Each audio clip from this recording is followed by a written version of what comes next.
नमस्ते साथीहरू। आज सुक्षा र म चाहिँ दाँत फुकाल्नको लागि डेन्टलकोमा जाँदैछौँ। उसको चाहिँ अहिलेसम्म एउटा पनि दाँत हल्लिएको थिएन। अस्ति एउटा दाँत हल्लियो फर्स्ट सुरुमै, अनि त्यसपछि त्यो दाँत चाहिँ आज फुकाल्न जाँदैछौँ। र म चाहिँ पुरै रमाइलो गर्दै गर्दै बाटोमा हिँडिरहेछौँ। म चाहिँ अब धेरै महिनापछि चाहिँ घरबाट बाहिर निस्केको है साथीहरू। किन धेरै महिनासम्म घरभित्रै बसेँ त्यो हजुरहरूलाई पनि थाहा छ होला, किनकि मेरो सानो बच्चा पनि छ। त्यही भएर चाहिँ उसलाई हेर्नुपर्ने भएर म 3-4 महिनापछि बल्ल आज चाहिँ घरबाट बाहिर निस्केको, उसको दाँत फुकालिदिनको लागि जान लागेको। अब ऊ चाहिँ कस्तो रियाक्सन गर्छ, एकदमै डराइरहेको छ। हेर्नु यति धेरै डराएको छ। उसको रियाक्सन कस्तो हुन्छ है। अब दाँत त फुकाल्नुभन्दा उसलाई राखिराख्नु मन लाग्छ, जरा निस्केला भन्ने डर छ। अब खेल्दै खेल्दै हिँडिरहेछ बाटोमा। हेर्नु न, ऊ चाहिँ यस्तो रमाइलो खेल्दै हिँडिरहेको छ। हामी चाहिँ पुरै इन्जोय गर्दै गर्दै हिँडिरहेछौँ। अब चाहिँ हजुरहरूले पुरै ब्लग हेर्नु होला अन्तिमसम्म। उसले चाहिँ अन्तिमसम्मको रियाक्सन कस्तो हुन्छ है दाजु। सुक्षा र म चाहिँ जाँदैछौँ। कहाँ जाँदैछौँ भन त? दाँत फुकाल्न जाँदैछौँ सुक्षाको। आज हामी बाटोदेखि रुँदै आएको छ।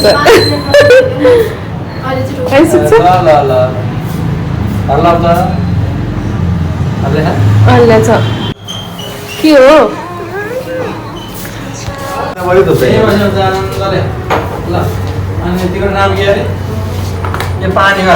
आइसक्रिम खानुपर्छ है आज त।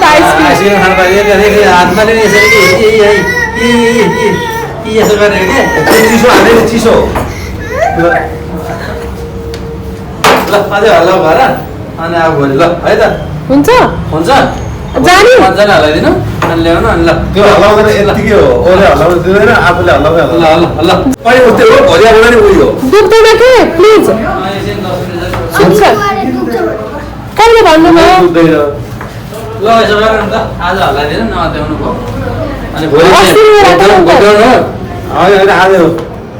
सानो बच्चा छोडेर आउनु पर्छ। ल डन हो तर पित हजुर पित लाग्यो कतिपय केटी छ नि जहिले नि त्यस्तै हो। होइन सुरुमा यति डराउँछन्, त्यस पछाडि आउँछन् मान्छन्। त्यस्तो सुरुमा डराउने, सुरुमा जबरजस्ती गरेपछि पछि चाहिँ ढेर्दै लडाइँ पर्छ, लडाइँ नै पर्छ। आज निकाल्ने कि भोलि? आजै उयो हो जहिले निकाल्ने नि आजै निकाल्ने त हो हुन्छ। डक्टर आज दुख्ने उस्तै हो, भोलि दुख्ने उस्तै हो। ल निकालिदिने सिधै आनन्द ल। छोरी स्टोर छ नि छोरी कहाँ? स्पेयर त्यहाँ दिदीले आउँछ राख्नु जान्छ। ल ल ल आफै जा आफै जाऊ। ल स्टोर राखेपछि त्यही हो। नाम निक्लेपछि हुन्छ। ल स्प्रे गरिदेऊ त। स्टोर राखेपछि त्यो दाँत मर किन रगत आइरहेछ?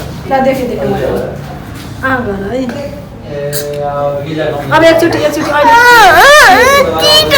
निल्नु हुँदैन।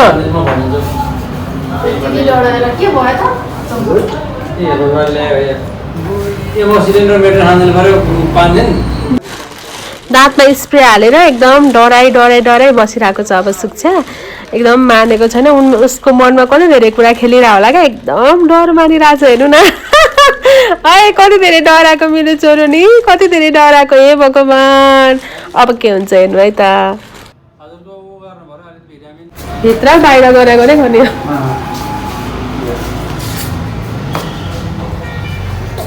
सोध्छु केही हुन है फेरि तिमी। ल अब सुन न, अम्ला ल्याउनु पहिला। अम्ला म सिकाउँछु कसरी गर्ने भनेर। यो अम्लामा यसरी राख्ने, त्यो पनि राख्ने दाँतमा। यो अम्लामा चाहिँ केही भएको छैन, यो टाँसिँदैन। यो टाँसियो भने मात्रै निकाल्ने हो, नटाँसियो भने त दाँत निकाल्ने होइन के। टाँसिन्छ चेक गर्ने हो एकचोटि है त। कुन चाहिँ दाँत देखाऊ बडा अर्कै दाँत फुट्ला। म सोध्छु तिमीलाई। पिटै खान्छ है सुक्षाले। होइन चेक गर्ने।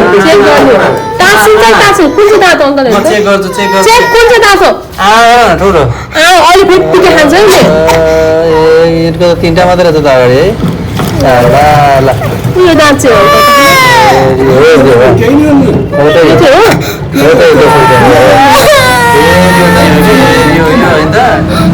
मैले चेक मात्रै गर्दैछु, केही गरेँ होइन। त्यसले छुनको केही आएर दाँत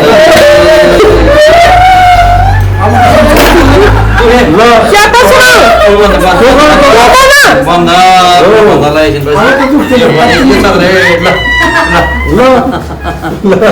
एकछिन अब कति मिल्थ्यो के भयो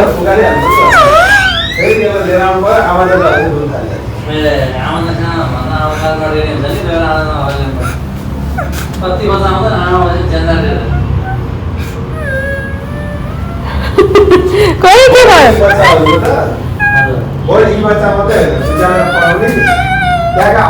ल आइसक्रिम किसिरहनु कपास तिनको बेच्छ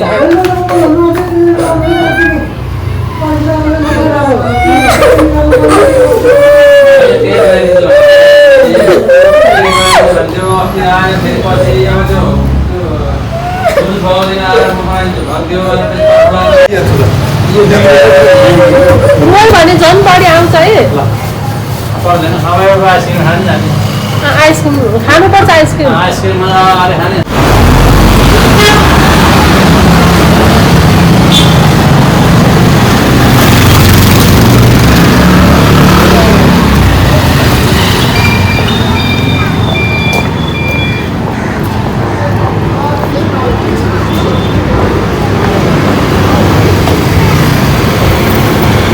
पाउँथ्यो कुन आइसक्रिम खान्छु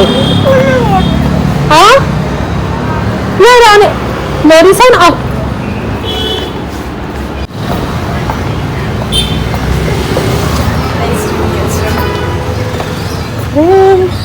कति धेरै छ सुक्छु यता नि छ कुन वाला खान्छु ल देख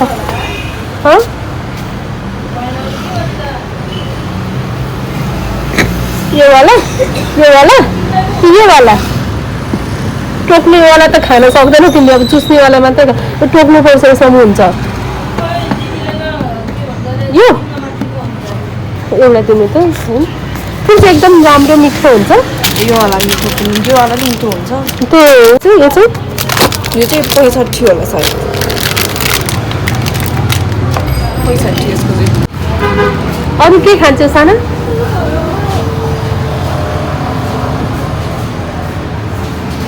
ल अब चाहिँ छोरी दाँत निकालेर दाँत देखिसक्यो अब आइसक्रिम खान थालिसक्यो घर आएर अब डर लाग्छ कि छैन यी गरिदेऊ त एकचोटि देखाइदेऊ त फर्स्ट तुतु फेरि है शिक्षाको मम्मी चाहिँ यही बसिरहनु भयो नातिनीलाई यहाँ के भयो भनेर रुँदै हेर्दै बस्नु भयो बाई बाई भनिदेऊ